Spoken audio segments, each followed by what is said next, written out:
The police officers thought he was just a scared kid hiding behind a parked car. But when 10-year-old Malik raised his small hand and gave a quick, silent signal to the canine officer beside them, the dog froze, then bolted straight toward the abandoned house across the street. Seconds later, the officers heard barking loud, frantic, insistent. And when they broke down the door, what they found inside changed everything. Before I tell you what happened next, tell me in the comments where you're re-watching from. I love knowing who's listening. Malik was quiet for his age. He didn't talk much, but people who knew him said he listened, really listened. His late father, a canine officer himself, had taught him how to read dogs, how to understand them without words. They speak in silence. Son, he'd say, all you have to do is listen with your heart. Those lessons stayed buried in Malik's memory until that night. The neighborhood had been restless for weeks. Strange vans, shady figures lurking near the old warehouse, and then, one evening, the sound that made every parent's blood run cold, a muffled scream. The police arrived minutes later, combing the area, but no one saw anything. No one except Malik. He'd been sitting on his porch with his little sister, drawing chalk stars on the steps, when he noticed a movement, a man dragging something into the abandoned house across the street. He didn't scream. He didn't run. Just watched, heart pounding, remembering everything his dad had ever told him about staying calm. When Officer Daniels and his canine partner, Rex, arrived, Malik ran to them, breathless. "At!" But the words wouldn't come out. Fear strangled his voice. So instead he dropped to one knee and made the same hand motion his father once used. Flat palm, 2 fingers forward, the signal for search. Daniels frowned, confused. "What's he doing?" One officer asked. But Rex the dog understood. His ears perked up, his muscles tensed. Then, without waiting for a command, he sprinted toward the boarded-up house, growling. The officers followed, shouting for backup. The old door crashed open under their boots, dust swirling through the dim air. Then came the sound that silenced everyone, a faint whimper from the corner of the room. Under a pile of blankets and debris, Rex was pawing furiously, uncovering a terrified little girl, tied and trembling.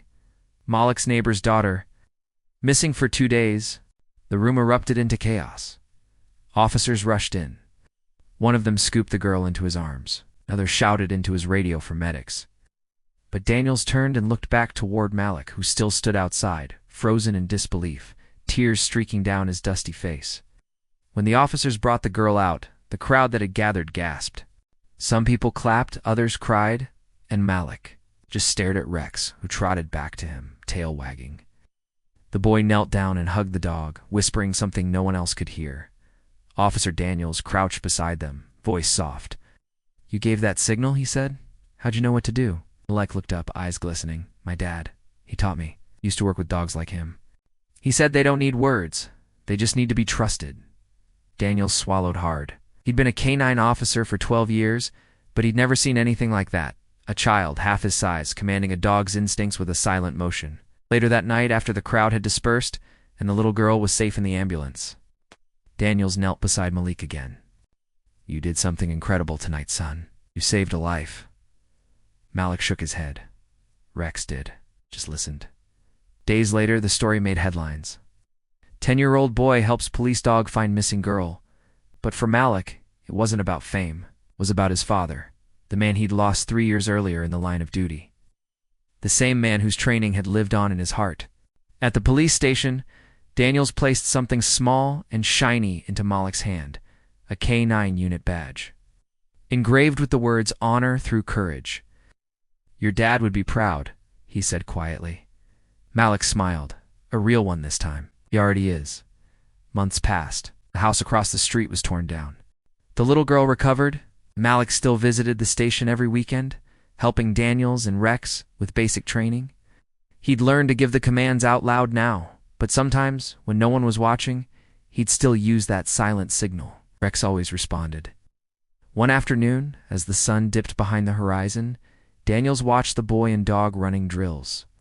"You know," he said softly to another officer, "we train men for years to have instincts like that kid has naturally, and in that moment, they all understood something simple. Bravery doesn't come from size, age, or rank. It comes from heart." That night, Malik walked home under the streetlights, the canine badge hanging around his neck. He paused on the porch where it all began, looked up at the stars, and whispered, "I listened, Dad. I really did. Because courage isn't loud. It's quiet, patient, and ready, waiting for the right moment to act. And sometimes, the smallest voice speaks the loudest truth." If this story touched your heart, tell me your thoughts in the comments. And if you believe courage can come from anyone, no matter how small, hit that subscribe button, because stories like this remind us. Heroes aren't born in silence, but they're often found there.